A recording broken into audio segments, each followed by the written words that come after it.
Have you ever dared to step into the unknown, to face the fear that lurks in the shadows?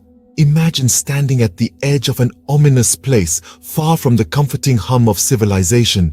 This place is known as the Silent Woods, a dense forest shrouded in legend and dread.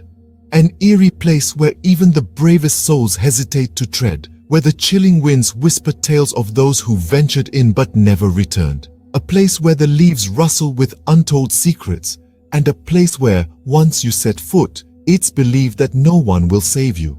On a moonless, inky night, under the cloak of darkness, a figure stands at the forest's edge. Meet Sarah, a curious and fearless explorer.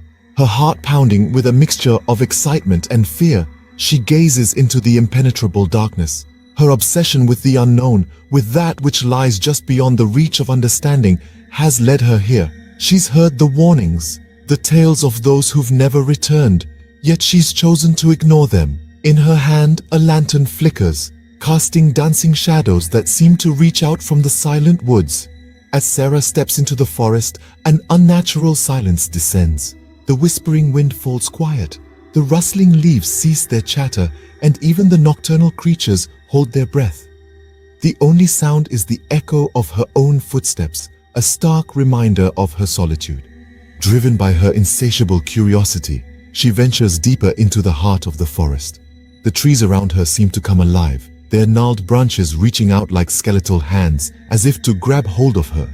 Shadows dance in her peripheral vision, playing tricks on her mind. She can't shake the feeling of being watched, of unseen eyes following her every move. With a pounding heart and a flickering lantern, Sarah took her first step into the eerie silence. As Sarah ventured deeper, the forest seemed to come alive.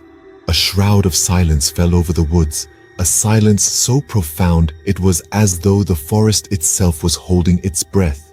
The usual nighttime symphony of the woods, the rustling leaves, the distant hoot of an owl, the subtle scurrying of nocturnal creatures, all were replaced by an unsettling quietude. It was as if the forest was watching her, its unseen eyes tracking her every move. Sarah's footsteps echoed through the stillness, the sound bouncing off the gnarled tree trunks and the dense undergrowth, amplifying her sense of isolation. The only other sound was the faint flicker of her lantern, its feeble glow barely piercing the thick darkness surrounding her.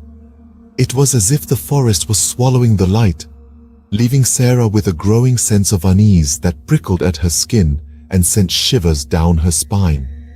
As she delved further into the heart of the forest, the trees themselves seemed to take on a life of their own. Their gnarled branches twisted and turned, reaching out like skeletal fingers. The shadows cast by her lantern danced and flickered, creating eerie shapes that seemed to dart in and out of her peripheral vision. These illusions, these tricks of the forest, toyed with her mind, tugging at her sanity.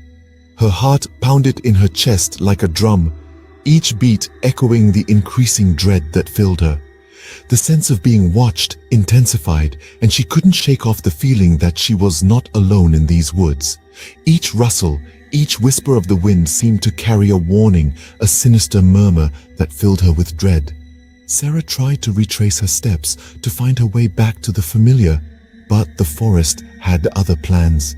Paths twisted and turned in on themselves, forming a confusing labyrinth of trees and undergrowth. The once familiar landmarks were nowhere to be seen. The forest had turned into a living maze and Sarah was lost. Just when despair was about to consume her, Sarah heard a mournful cry. It was a sound that seemed to come from deep within the labyrinth that was the Silent Woods. A voice that echoed with loneliness and terror.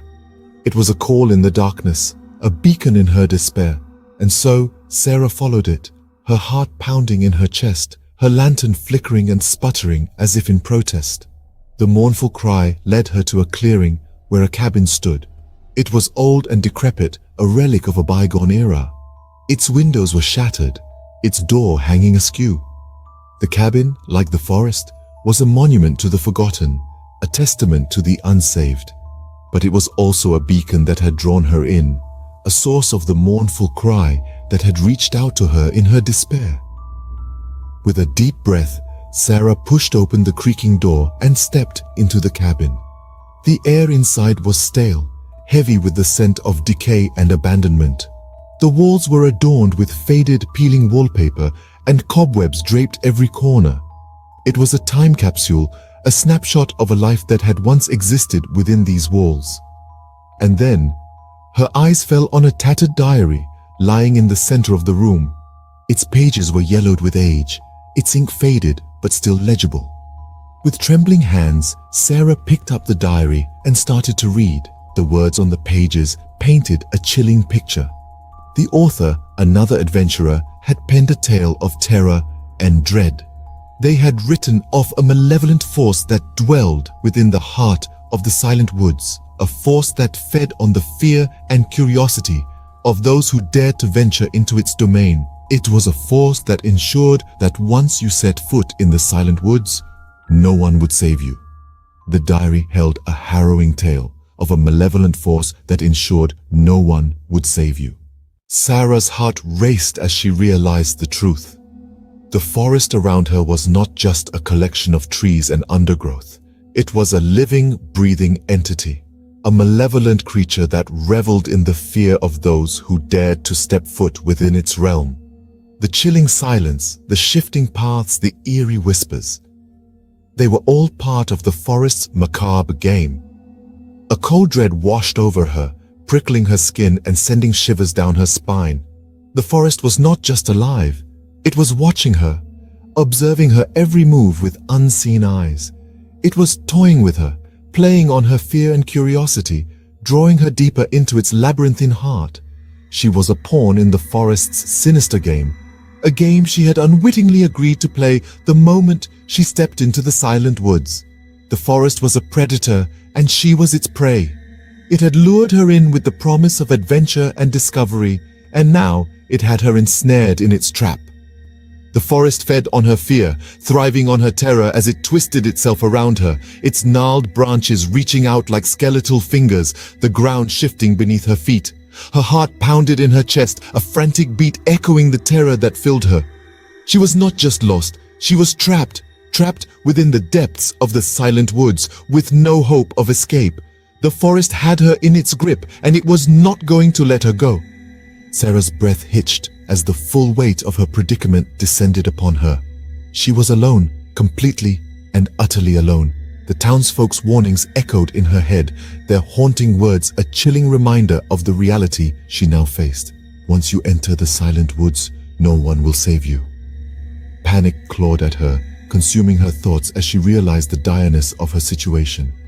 She needed to get out, to escape the forest's clutches before it was too late. With a newfound determination, Sarah picked up her flickering lantern and began to retrace her steps, her heart pounding with fear and urgency. She knew she had to leave, to escape the clutches of the silent woods.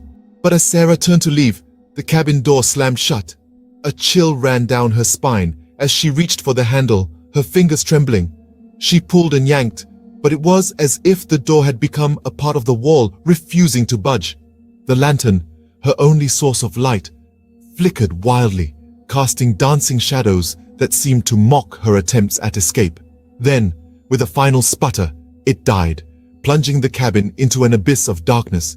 Panic surged through Sarah, her breath coming in ragged gasps. The silence of the cabin was deafening, broken only by the thundering beat of her heart. She could feel the unseen threat, the malevolent entity of the forest, closing in on her. It thrived on her fear, fed on her desperation. It was as if the very walls of the cabin were closing in, trapping her in its suffocating grasp. Sarah was trapped, with no escape from the heart of the silent woods. What would become of her?